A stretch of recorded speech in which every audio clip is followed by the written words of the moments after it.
The dragon filled the observation deck with its presence. Vaxarthian was old, even by dragon standards. His scales gleamed like polished obsidian, each one marked with patterns that told stories of empires that no longer existed.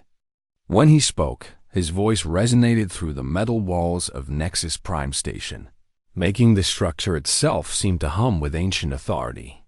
"You are the human representative?" Vaxarthian's golden eyes studied the small figure before him. Dr. Amar Chen stood barely as tall as the dragon's forelimb. She wore a simple gray suit, her black hair pulled back in a practical bun. She did not flinch under the dragon's gaze. "I am Dr. Amar Chen, representing Earth and the human collective." Around them, the observation deck held representatives from dozens of species. They had come to witness humanity's formal introduction to the draconic conclave. Some watched with curiosity, others with pity. Everyone knew how these meetings went. The dragons would demonstrate their superiority. The newcomers would acknowledge it. And the galactic order would continue as it had for millions of years. Vaxarthian settled onto his haunches, still towering over the assembled crowd. "Your species is young. You have existed for mere moments in cosmic time. You have only just learned to travel between stars." His tone was not cruel, merely stating facts. "We dragons have maintained peace and order in this galaxy since before your world had multicellular life." "That's impressive," Chen said simply. "We have much to learn." Several species in the crowd nodded approvingly. This human understood her place. But Vaxarthian sensed something in her tone, something that made him look closer. Her body language showed respect, but not submission. Her eyes met his without fear, but also without challenge. "Interesting. We will share our knowledge with you," Vaxarthian continued. "The foundation of all galactic civilization rests upon the immutable theorems. These are truths we have proven beyond any doubt. They govern physics, mathematics, even the nature of consciousness itself." He gestured with one massive claw, and holographic displays materialized in the air around them. The theorems appeared in multiple languages, translated for all species present. They were beautiful in their complexity, equations and proofs that described the fundamental workings of reality. Other species had spent centuries studying them. The dragons had spent eons perfecting them. Chen studied the displays with clear interest. She pulled out a small tablet and began taking notes. Vaxarthian approved. Humans might be primitive, but at least this one showed proper respect for knowledge. "These theorems," Vaxarthian explained, "are the reason our technology works. They are why we can fold space, manipulate gravity, and extend life indefinitely. Every civilization that has joined the conclave is built upon these foundations. They are absolute truth." Chen nodded slowly, still studying the equations. The other representatives began to disperse, the formal introduction essentially complete. A few lingered to exchange pleasantries with the human, offering advice on adapting to galactic society. Vaxarthian was about to dismiss the gathering when Chen spoke up. "I have a question about Theorem 7. The dragon paused. Questions were not unusual. Younger species often needed clarification on the more complex aspects. "Ask." Chen pointed to a section of the displayed equation. "Here, in the foundational proof, there's an assumption about the behavior of quantum fields in the presence of extreme gravitational gradients. The assumption is that field coherence decreases uniformly as gradient intensity increases." "Correct," Vaxarthian said. "This has been proven through countless applications across millions of years." "Proven through application," Chen repeated carefully. "But has it been tested directly?" "In controlled conditions with isolated variables." Vaxarthian felt something unfamiliar, a flicker of uncertainty. The theorem works. Every technology built upon it functions precisely as predicted. "That is proof. It's evidence," Chen agreed. Very strong evidence. But I notice the assumption treats the relationship as purely linear. What if it's asymptotic? Or if there's a threshold effect at extreme values? The applications you mention might never reach those conditions, so you wouldn't see the difference. The observation deck had gone quiet. The few remaining representatives were staring. No one questioned the immutable theorems. That was the point. They were immutable. Vaxarthian's centuries of diplomatic training kept his voice level. "You are suggesting we are wrong?" "No," Chun said immediately. "I'm not qualified to suggest that. I'm asking if the assumption has been examined under all possible conditions. It's a genuine question, not a challenge. In human science, we try to test our assumptions, even when everything seems to work. Sometimes we find our theories are right. Sometimes we find they're even more right than we thought, but in different ways." Vaxarthian considered this. The assumption was so basic, so fundamental, that he could not remember when it had last been examined. It simply was. The theorem had been old when Vaxarthian was young, and he had lived for 200,000 years. "The theorem works," he said again, but this time he heard something different in his own voice. Was it defensiveness? Chun bowed respectfully. "I'm sure it does. Thank you for your patience with my questions. We have much to learn from you." The meeting concluded with formal pleasantries. Chun departed with her small human delegation. The other species filtered away, chattering about the newcomers. Soon, Vaxarthian stood alone in the observation deck, staring at the holographic display of Theorem 7. Why had the human's question bothered him? The theorem worked. That was undeniable. And yet, he found himself examining the assumption she had mentioned. It was so basic, so embedded in the proof, that it was almost invisible. The theorem had been tested through application countless times, yes. But had anyone ever directly tested that specific assumption under extreme conditions? Vaxarthian pulled up historical records, something he had not done for that particular theorem in millennia. He traced back through the proof's development, back through generations of dragons who had refined and perfected it. The assumption was there from the beginning, accepted because it made the mathematics work and because all applications confirmed theorem's predictions. But Chun's question lingered. What if the assumption was incomplete? What if it worked under all tested conditions, but failed under untested ones? The applications never reached certain extreme values because the theorem itself indicated those conditions were impractical or impossible. A circular proof? No, that was too harsh. But perhaps an untested edge case? The dragon turned away from the display, troubled. In one brief conversation, a human had made him question something he had never thought to examine. It should have been irritating. Instead, Vaxarthian felt something he had not experienced in many thousands of years. Curiosity.vax or THIA spent 3 weeks reviewing the foundations of Theorem 7. He worked alone in his private research chamber, a vast space carved from a hollow asteroid. Around him floated dozens of holographic displays, each showing different aspects of the theorem's development and applications. The work was painstaking. The theorem had been refined over millions of years by thousands of dragon scholars. Every application, every test, every verification was documented. Vaxarthian examined them all, looking for what the human had asked about. He found something unexpected. The assumption Chen had mentioned was tested, but only within certain parameters. Every application of the theorem naturally stayed within those bounds because the theorem itself suggested venturing beyond them would be pointless. The mathematics worked perfectly within the tested range. But what lay beyond? Vaxarthian created simulations, pushing the variables to extremes. The equations became unstable at the edges.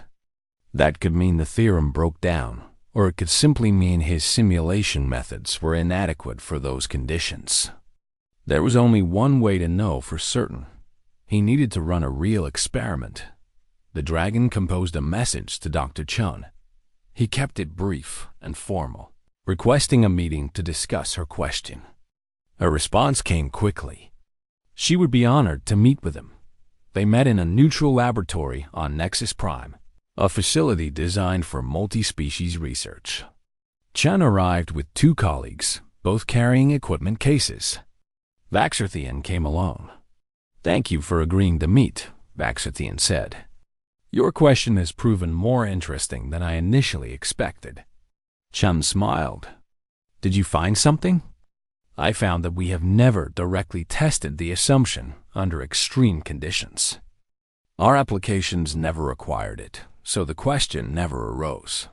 Vaxarthian displayed his simulation results. "I attempted to model what might happen at the edges, but the simulations are inconclusive." One of Chun's colleagues, a young man named Dr. Reeves, leaned forward to study the displays. "You'd need actual experimental data, but generating these conditions would require tremendous energy." "We have tremendous energy," Vaxarthian said simply. "What we have not had is a reason to use it for this purpose. Until now." Chun set down her equipment case. "Are you proposing a joint experiment?" "I am proposing we test something that should not need testing," Vaxarthian said. "In dragon culture, this is unusual. We do not waste resources examining what we already know to be true." "But you're not certain it's true," Chun said gently. "Not at the edges." Vaxarthian felt that flicker of uncertainty again, stronger now. "No, I am not certain." The admission felt strange. Dragons were certain. That was their nature, their strength. Certainty had guided galactic civilization for eons. And yet, speaking those words, Vaxarthian felt something unexpected. Relief. They spent the next month designing the experiment. Chun and her team brought perspectives Vaxarthian had never considered. Human science, he learned, was built on doubt. Humans assumed they might be wrong and designed their experiments to prove themselves incorrect. If the experiment failed to disprove their hypothesis, they gained confidence. But they never claimed absolute certainty. "We had a scientist named Karl Popper," Chun explained as they calibrated instruments. "He argued that you can never truly prove something is always true, only that it hasn't been proven false yet. So we keep testing, keep looking for the conditions that might break our theories." "That seems inefficient," Vaxarthian observed. "It is," Chun agreed. "But it keeps us humble.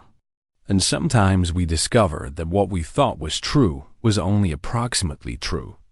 Then we find a deeper truth underneath." The experiment itself was elegant. They would create an artificial quantum field and subject it to extreme gravitational gradients, far beyond anything that occurred naturally in the galaxy. Then they would measure how the field coherence changed. According to Theorem 7, the coherence should decrease uniformly as the gradient increased. A straight line on the graph, following the prediction precisely. Other dragons had begun to notice Vaxarthian's work. Word spread through the conclave that an elder was testing an immutable theorem. Some young dragons expressed interest. Older dragons expressed concern. Elder Sithraxi visited Vaxarthian's laboratory 3 days before the scheduled experiment. She was ancient, even older than Vaxarthian. Her silver scales dulled with age. "What are you doing, old friend?" she asked without preamble. "Testing a hypothesis," Vaxarthian said. "The theorems are not hypotheses. They are proven truths. Proven under certain conditions," Vaxarthian corrected. "We are examining whether those conditions represent all possible cases." Sithraxi's tail lashed in agitation. "This human has poisoned your thinking. We know the theorem is true. We have known it for longer than most civilizations have existed. Then the experiment will confirm what we know," Vaxarthian said calmly. Where is the harm? The harm is in the doubt itself, Sithraxi hissed. We are dragons. We do not doubt. That is what makes us leaders. If we begin to question everything, what happens to the order we have maintained? Vaxarthian met her gaze steadily. If our order cannot withstand questions, perhaps it is not as strong as we believe. Sithraxi left without another word. But Vaxarthian knew she would speak to the other elders. This experiment had become political. The day of the experiment arrived. The laboratory was crowded with observers. Dragons, humans, and representatives from a dozen other species filled the observation gallery. Some came out of scientific curiosity. Others came to witness what they saw as either a historic moment or a dangerous precedent.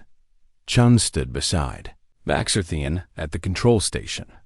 Her hands moved over the interface with practiced confidence. Power levels are optimal. Field generators are aligned. We're ready when you are. Vaxarthian looked at the assembled crowd, then back at the equipment. Centuries of certainty pressed down on him. But beneath that weight, he felt something else. The same curiosity that had brought him to this moment. Begin the experiment, he said. The equipment hummed to life. Energy readings spiked as the artificial quantum field formed in the containment chamber. Gravitational generators activated, creating a gradient that increased in carefully controlled increments. At first, everything matched the predictions.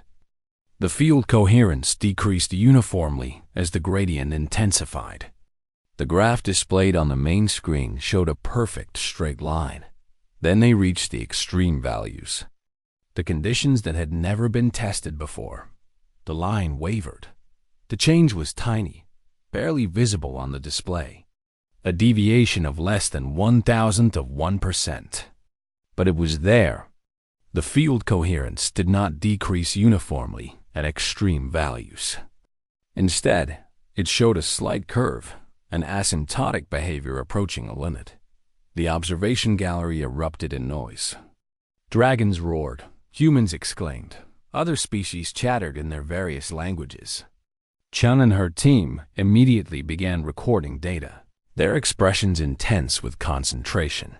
Vaxarthian stared at the graph. The deviation was so small. Functionally, it would make no difference to any existing application of the theorem. The theorem still worked for all practical purposes, but it was not precisely, absolutely, perfectly true.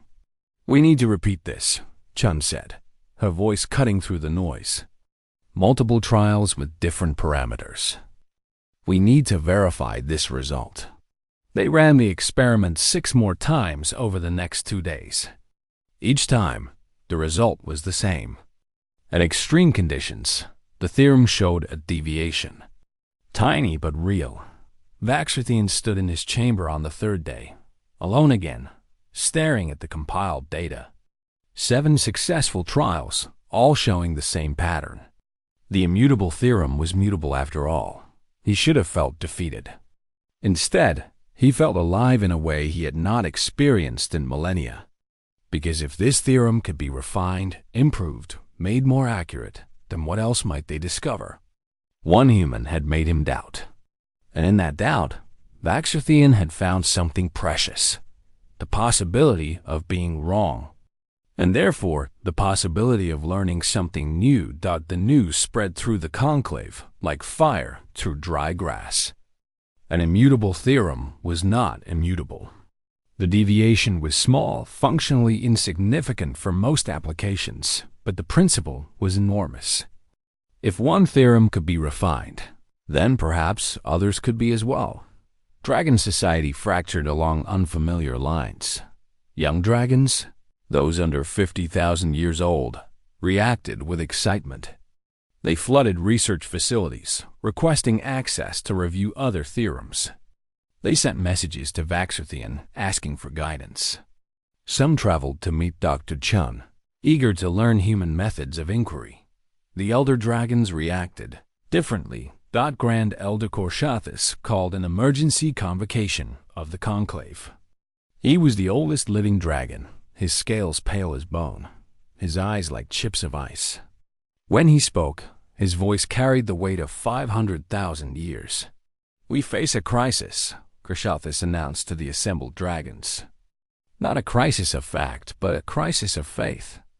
The immutable theorems have guided our civilization since before most of you were hatched. They are the foundation of our technology, our society, our very identity as dragons. And now, because of a trivial deviation found under absurd conditions that will never naturally occur, some of you question everything." Vaxarthian stood among the gathered dragons. He kept his silence, waiting to see how this would unfold.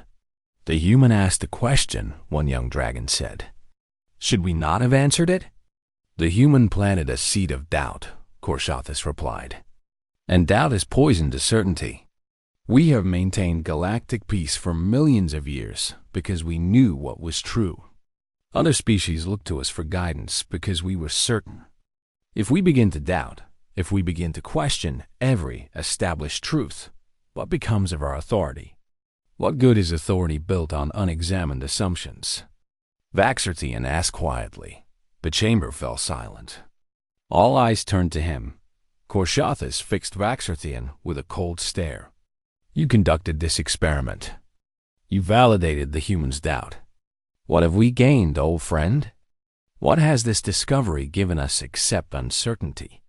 "Knowledge," Vaxarthian said simply. "We now understand Theorem 7 more accurately than before. We can refine our applications, explore new possibilities that the limitation we discovered might allow. Or we could have continued with the theorem as it was. And nothing in the galaxy would have changed," Korshathis countered. "The theorem worked. It still works. All you have done is prove that it is not perfect. But we are not served by perfection. We are served by certainty." Another elder Drakethel spoke up. "I have reviewed 3 other theorems in the past weeks. I found similar assumptions, untested at their edges. Should we examine those as well? And if we do, where does it end? Will we spend the next million years testing things we already know to be functionally true? Better that than spending the next million years believing things that are functionally true to be absolutely true," Vaxarthian said. "There is a difference that matters only to philosophers," Korshathis said dismissively. "Not to civilization." But the debate had already begun in earnest. Dragons argued in the halls of Nexus Prime, in research facilities across the galaxy, in private chambers and public forums. Some defended the traditional view. Others embraced the new perspective. Many stood somewhere in the middle, uncertain which path was correct. The humans found themselves at the center of a storm. They had not anticipated Dr. Chun received threats from some species who feared the destabilization of dragon authority. She received gratitude from others who saw opportunity in the changing order.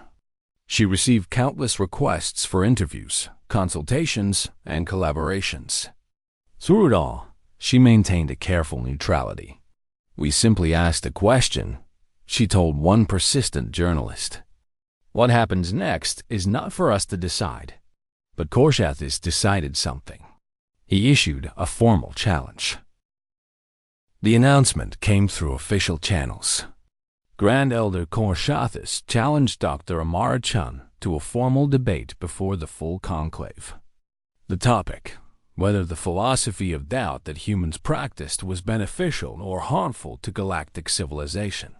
If Chun could not adequately defend her position, humans would be expelled from the conclave. Their ambassadors would be sent home, their access to galactic technology revoked, their world quarantined from contact. Humanity would develop in isolation, their doubt contained where it could not spread. If Chun succeeded in her defense, the dragons would acknowledge that even the immutable theorems could be examined, questioned, and refined. The change would be formalized, affecting the foundation of how the conclave operated. The stakes could not be higher. Chun sat in her quarters on Nexus Prime. reviewing notes for the debate. Vaxarthian had come to visit her, his massive form barely fitting through the doorway designed for smaller species. "You did not ask for this," Vaxarthian said. "Korshathis should be debating me, not you. I conducted the experiment." "But I asked a question," Chun replied. She looked tired, the weight of representing her entire species visible in the lines around her eyes. "And maybe that's appropriate. This isn't really about the experiment. It's about how we approach knowledge itself. Are you prepared?"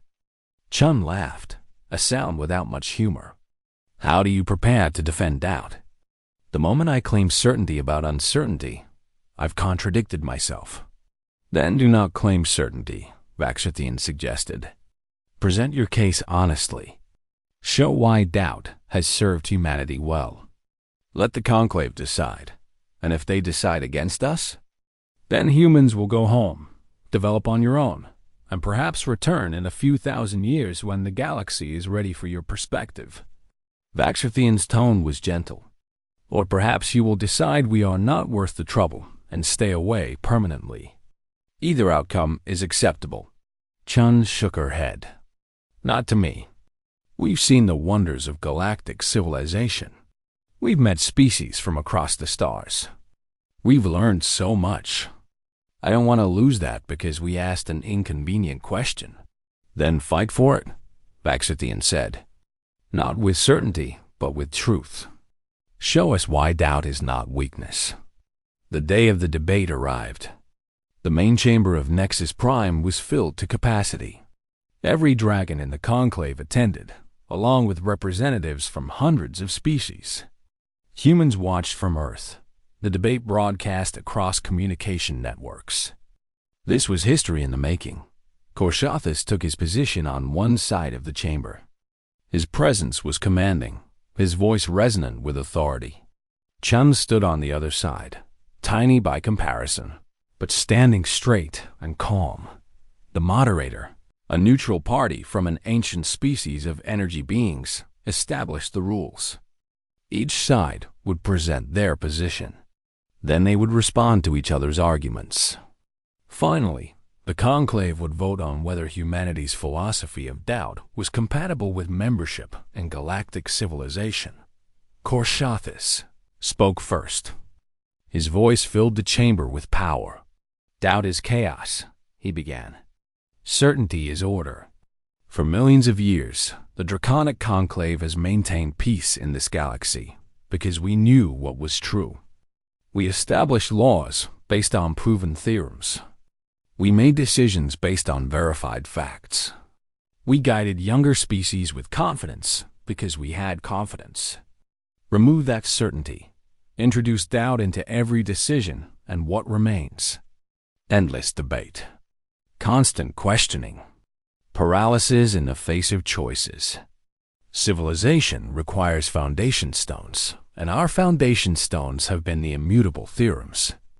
Yes, we discovered a tiny deviation in one theorem. But does that deviation improve anything? Does it make the galaxy safer, more prosperous, more just? Or does it simply make us less certain of ourselves?"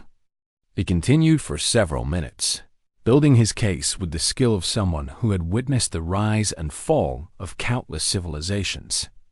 When he finished, the chamber was silent, his words hanging in the air like a pronouncement of inevitable truth. Then, Chun stepped forward to speak. Her voice was quieter than Korshathis, but it carried clearly through the chamber's acoustics. She did not try to match his commanding presence. Instead, she spoke with simple honesty. "I'm going to tell you about being wrong," she began. Chun walked slowly across the chamber floor as she spoke, her movements deliberate and calm. "Humans used to believe the Earth was flat. We were certain of it. We built our understanding of the world on that certainty. Then we discovered we were wrong. The Earth is round. That discovery didn't destroy us. It opened up navigation, exploration, and eventually space travel." She gestured to the holographic displays that appeared around her, showing images from human history.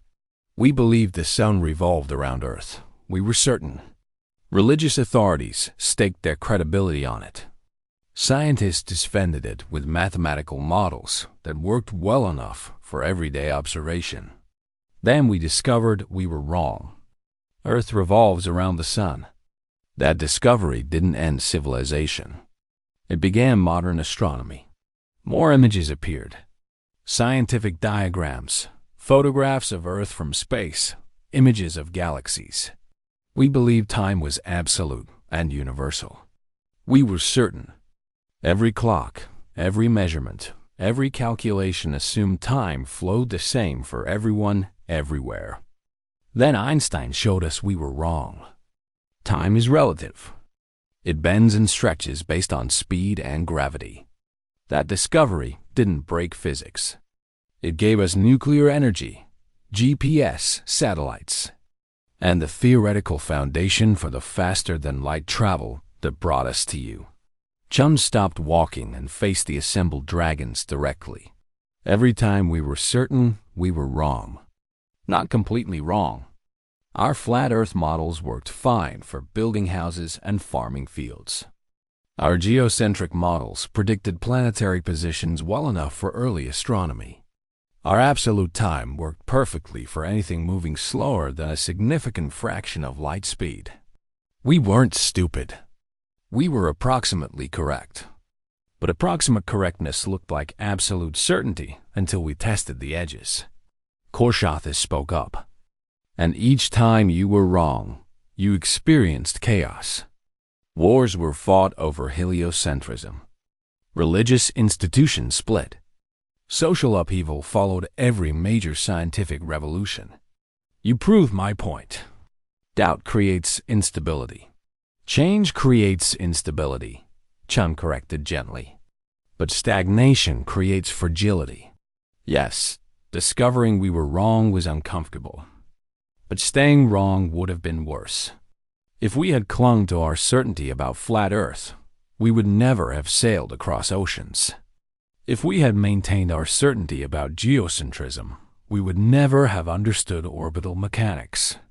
If we had insisted time was absolute, we would never have developed the technology that brought us here. She paused, letting her words settle. Grand Elder Korshathis says doubt is poison to certainty. I say certainty without examination is a comfortable lie. It feels good. It feels safe. But it stops growth. A young dragon in the audience spoke up. But where does it end? If we question everything, we can never act. We become paralyzed by infinite doubt. Chun smiled. That's a good question, and it gets to the heart of how humans approach knowledge. We don't doubt everything all the time. We doubt strategically. We use theories that work, but we stay open to improving them. We act on the best information we have, but we remain willing to change course if new information appears. It's not about being uncertain about everything. It's about being honest about what we know, what we think we know, and what we don't know. She pulled up data from the Theorem 7 experiment. Look at this deviation. It's tiny. For every practical application you've ever used, the theorem works perfectly. So we don't throw it away. We refine it. We understand it better. And maybe, just maybe, that better understanding leads to something new. A technology you never tried because the theorem said it wouldn't work. An application that becomes possible because you understand the edge cases. Vaxarthian spoke from his position among the assembled dragons. I have already found 3 such possibilities. Small refinements to existing technology that the deviation might allow. Nothing revolutionary, but improvements nonetheless. Korshathis turned to face Vaxarthian. Improvements we survived millions of years without. Was it worth the disruption? That depends on what you value, Vaxarthian replied. If you value stability above all else, then no. If you value growth, even slow growth, then yes. And what of our authority? Korshathis challenged. Other species look to dragons for certainty. If we admit we can be wrong, Why should they follow our guidance? Chun stepped forward again. May I answer that? Korshathis gestured for her to continue. On Earth, we have this concept in science. The more confident a researcher is, the more skeptical we become.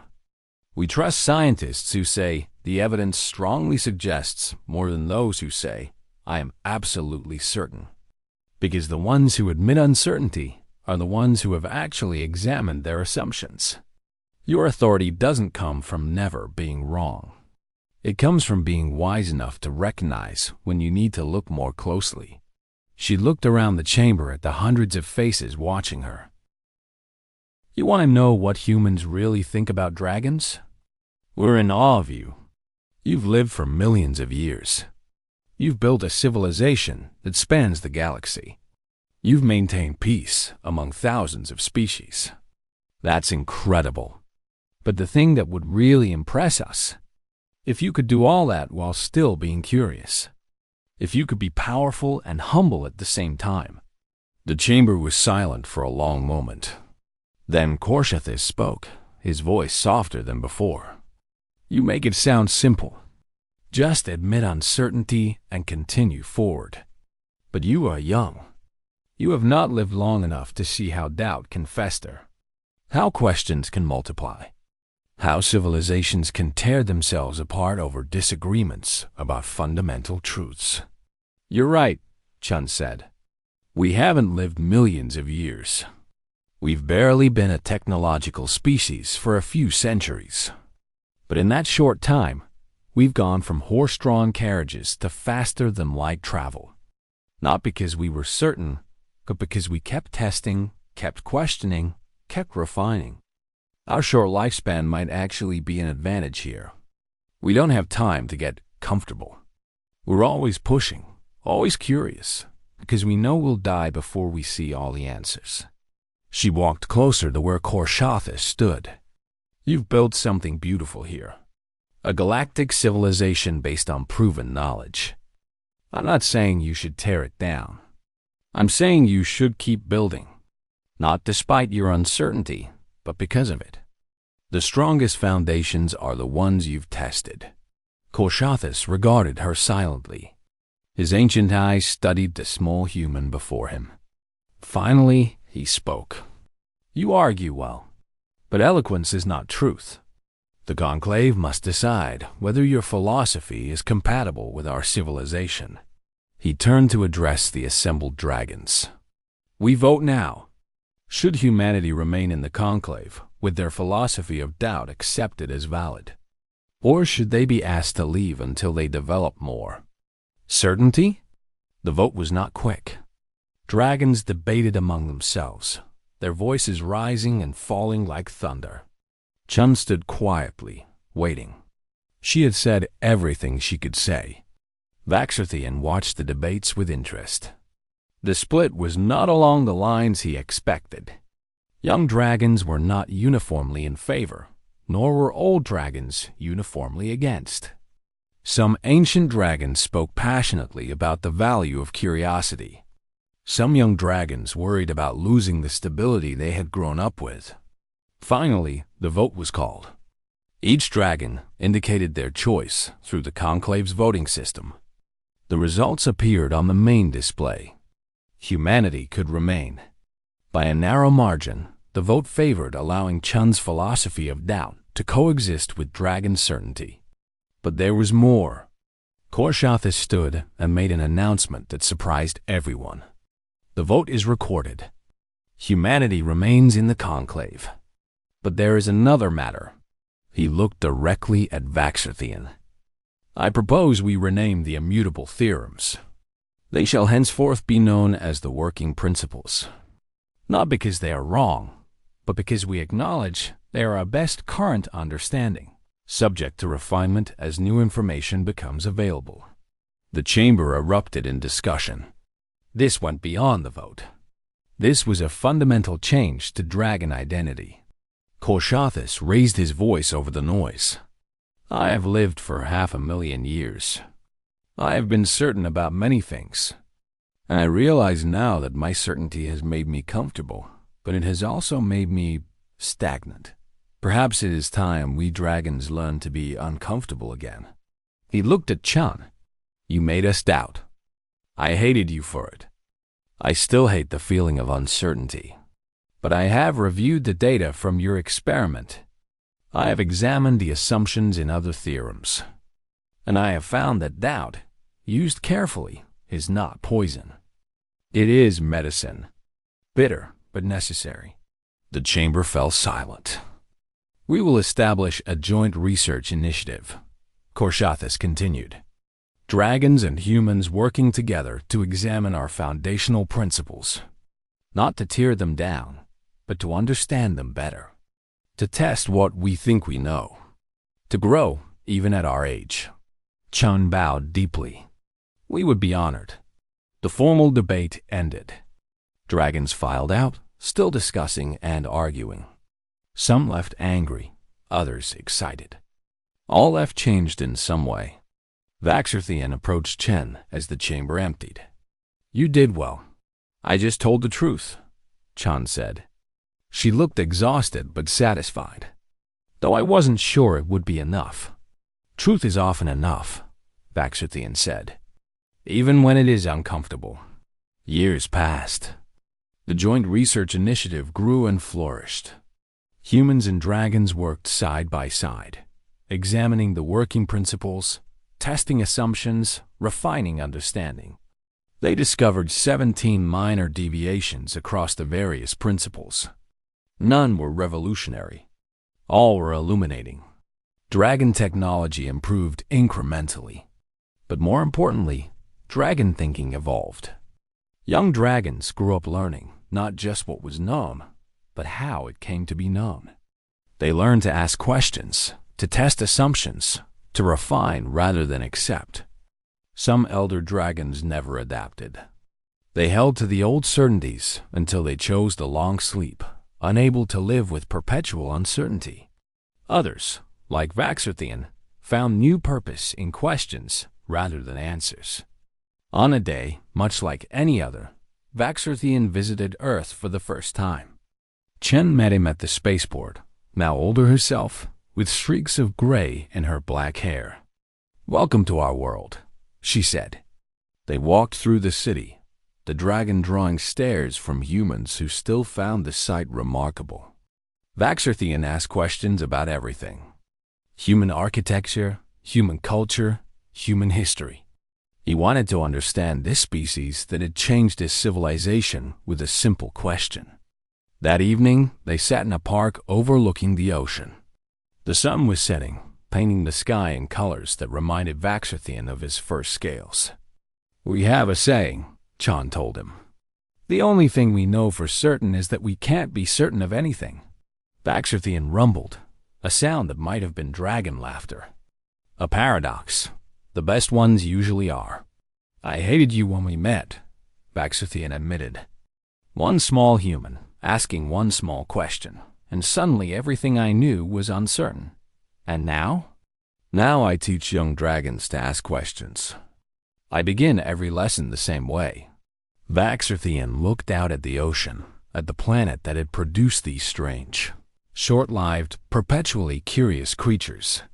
I tell them, what we believe today, we might revise tomorrow. And that is not a flaw. That is how we grow. Chun smiled. That's a good lesson. I learned it from you, Vaxarthian said.